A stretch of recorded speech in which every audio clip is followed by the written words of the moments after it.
जो शुरू है वो अंत है, साथ ही साथ वो सामवेद है। सामवेद का हिंदी और उर्दू में अनुवाद डॉक्टर इकबाल दुरानी जी के द्वारा, और साथ ही साथ हमारे पूज्य सर संचालक जी जिन्होंने इस पल को ऐतिहासिक पल बना दिया है।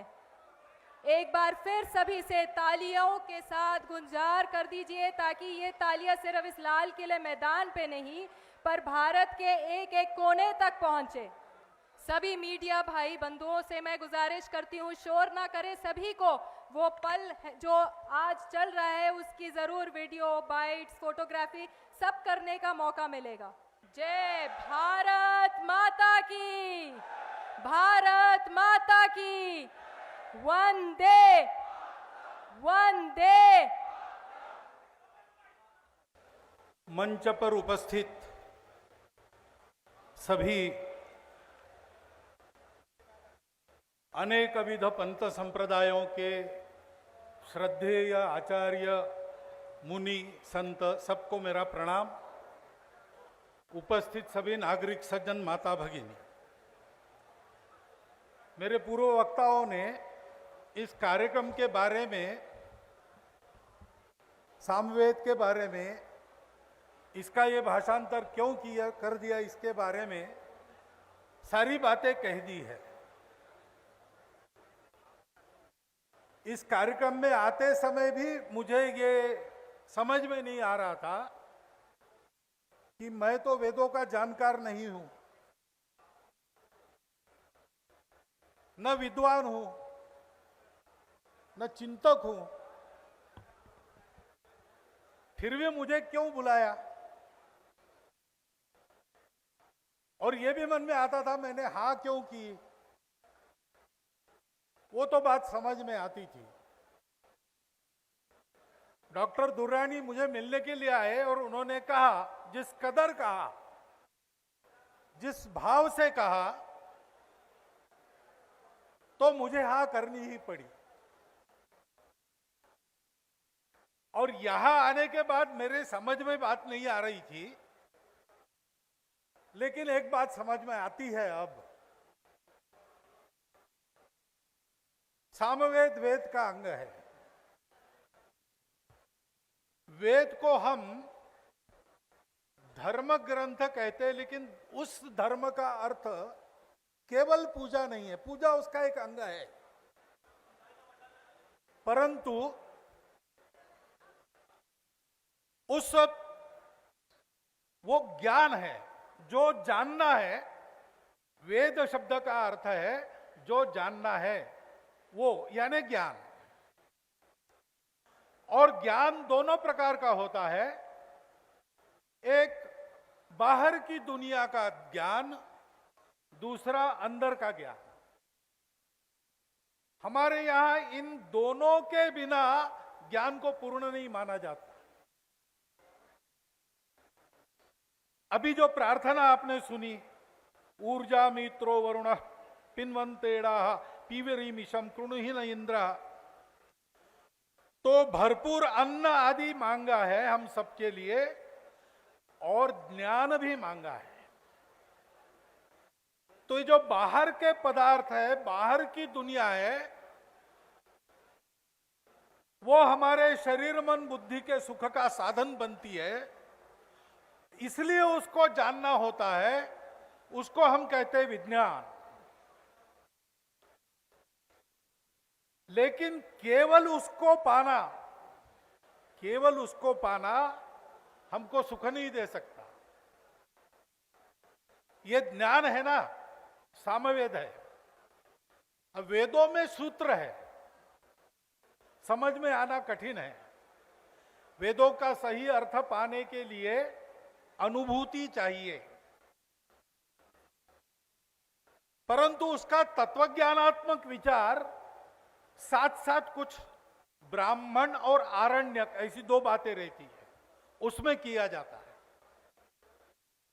वो भी तत्व चिंतन होने के कारण सामान्य लोगों के पल्ले पड़ना कठिन रहता है। लेकिन इस सारे चिंतन के फलश्रुति स्वरूप, परिपाक स्वरूप, परिणाम स्वरूप उपनिषद है। उपनिषद में बहुत सरल शब्दों में कहीं कहीं कथाओं के रूप में वही बातें समझाई जाती है। सामवेद है, सामवेद बहुत कुछ हमने खो दिया। सबसे अधिक विस्मृति सामवेद की है। 1000 इसकी शाखाएं थी। आज कुछ लोग कहते हैं केवल 3 है, कुछ लोग कहते हैं 11 है। 11 के ऊपर कोई नहीं जाता। कौथुमीय, राणायनीय, जैमिनीय ऐसी शाखाएं हैं। लेकिन उसमें बहुत सारा पहले वेदों का है। जैसे राणायनी शाखा में जो ऋचाएं हैं 1549 ऋग्वेद से ली और केवल 75 सामवेद की अपनी है। सामवेद की और एक विशेषता है, भारतीय संगीत का उद्गम उसमें है। वेदों को गाते समय 3 स्वरों का उपयोग करते हैं। एक सामान्य स्वर है जिस स्वर में हम बोलते हैं, एक उससे नीचा स्वर है, एक ऊपर का स्वर है। उदात्त जो हम बोल रहे हैं, अनुदात्त नीचे का, स्वरित हम जो बोल रहे हैं, अनुदात्त नीचे का है और उदात्त ऊपर का है। इन 3 स्वरों की अनुभूति से 7 स्वरों का सप्तक समझ में आया। उस सप्तकों के कारण ग्राम रचना का संगीत आया। ग्राम रचना के कारण हमारे यहां ध्रुपद गायन आया। डागर बंधु जिस गायन के विशेषज्ञ हैं, ये ध्रुपद गायन है। उसके आधार पर सारा राग संगीत है। तो भारतीय संगीत का और सप्तस्वरों की कहे तो दुनिया भर के संगीत में जो 7 स्वर है उसका उगम इसमें है।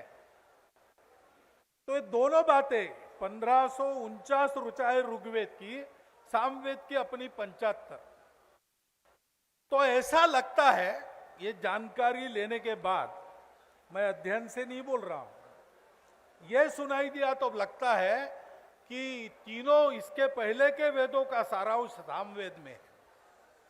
और दूसरी बात कि ये संगीत के रस से भरपूर है, संवेदना से भरपूर है। शायद सरस सारांश होने के कारण भगवान ने वेदानाम सामवेदोस्मि ऐसा कहा होगा। लेकिन उसमें ये दोनों बातें हैं, बाहर का ज्ञान, अंदर का ज्ञान। क्योंकि इन दोनों से प्राप्ति होती है। इस वेद के 2 उपनिषद है, केन और छांदोग्य। उस छांदोग्य उपनिषद में एक कथा है कि जब यह सुना, दो प्रकार के लोग थे, असुर और देव। असुरों के राजा विरोचन थे, देवों के राजा इंद्र थे। दोनों ने सुना कि ब्रह्मा जी कहते हैं आत्मा को जानने से कुछ भी जानना बाकी नहीं रहता। आत्मा को पाने से कुछ भी पाना बाकी नहीं रहता। और जानने की और पाने की जो ललक रहती है वो पूर्णतः शांत हो जाती है। इसलिए मन शांत होता है, आनंद मिलता है। तो वो गए ब्रह्मा जी के पास कि हमको वो आत्मा बताइए, उसको कैसे खोजना। तो ब्रह्मा जी ने कहा कि देखो, तुम्हारी आंखों में तुमको लगता है तुम देख रहे हो, तुम नहीं देख रहे हो, तुम्हारी आंखें नहीं देख रही। मरने के बाद आंखें वैसी ही रहती है, कुछ घंटों के पहले तो दी भी जा सकती है, लेकिन आंखों में एक देखने वाला बैठा है, वही आत्मा है, उसको खोजो। तो दोनों खड़े होके एक दूसरे की आंखों में देखने लगे। तो दूसरी के आंखों में अपनी प्रतिमा मिलती है हमको।